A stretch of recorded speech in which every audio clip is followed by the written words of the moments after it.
Putin से शिखर वार्ता पर जेलेंस्की का बयान भी सामने आया है। रूस नहीं चाहता पुतिन के साथ बैठक हो और रूस को सुरक्षा गारंटी की क्या जरूरत है, ये वो सवाल उठा रहे हैं। ये बार बार कहते रहे कि सुरक्षा गारंटी हमें चाहिए, रूस को इसकी क्या जरूरत है। तो देखिए, जेलेंस्की ने सवाल उठाए हैं और जेलेंस्की को किस बात का डर है, कुछ अहम बातें समझते हैं। रूस नहीं चाहता मेरी और पुतिन की मुलाकात हो। अब ये जो कह रहे हैं इसका क्या मतलब है? पुतिन से मुलाकात रोकने की पूरी कोशिश की जा रही है। रूस सुरक्षा गारंटी क्यों मांग रहा है, उसे कौन धमका रहा है? मॉस्को शांति नहीं चाहता, सहयोगी देश और प्रतिबंध लगाएं। यूक्रेन के पास सुरक्षा गारंटी के लिए पर्याप्त F-16 नहीं है। तुर्की समंदर के लिए सुरक्षा गारंटी देना चाहता है, ये वोलोदिमीर जेलेंस्की ने कहा। और बड़ी खबर आपको बता रहे हैं, यूक्रेन युद्ध पर पुतिन का पश्चिम को जवाब। यूक्रेन युद्ध रूस ने शुरू नहीं किया, रूस ने तो युद्ध रोकने की कोशिश की, ये पुतिन का कहना है। हमारा कोई दुश्मन देश नहीं है।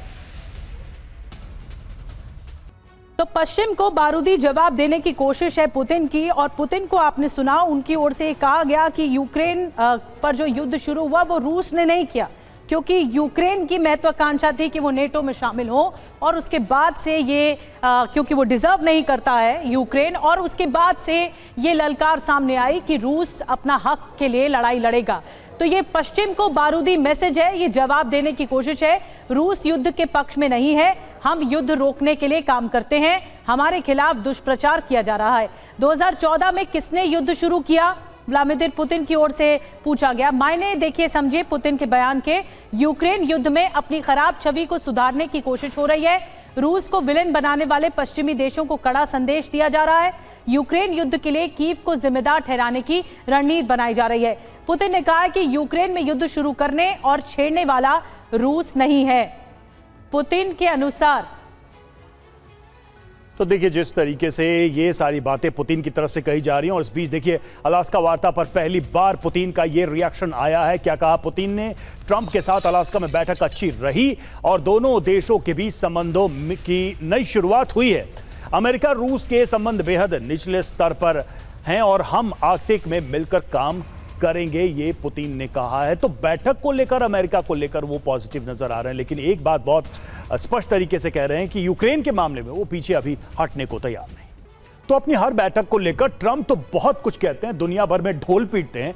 पुतिन बैठकों के विषय में इस तरह के डिप्लोमेटिक चैनल ओपन होने पर बहुत कम बात करते हैं, और जब वो कहते हैं तो उस बात के कई सारे मतलब होते हैं।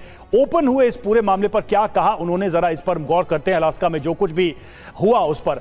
अलास्का में ट्रंप के साथ वार्ता सफल रही। सबसे पहले तो पुतिन ने इसको अंडरलाइन किया और ट्रंप की वापसी से यूएस रूस के रिश्तों में सुधार हुआ है। ट्रंप की वापसी सुरंग के आखिरी में रोशनी की तरह है।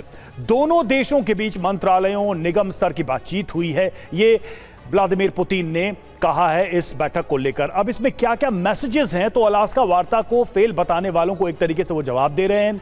यूएस से डील पर उन्होंने कहा आर्कटिक में दुनिया का विशाल खनिज भंडार है, आर्कटिक और अलास्का में सहयोग पर चर्चा चल रही है। तो एक तरीके से इस बैठक को लेकर पुतिन ने पॉजिटिव रिस्पांस दिया है। सवाल यह है कि इस बैठक के आगे क्या वो रास्ता बनेगा जिसके लिए पूरी दुनिया देख रही है, यानी कि शांति का रास्ता, युद्ध को खत्म करने का रास्ता।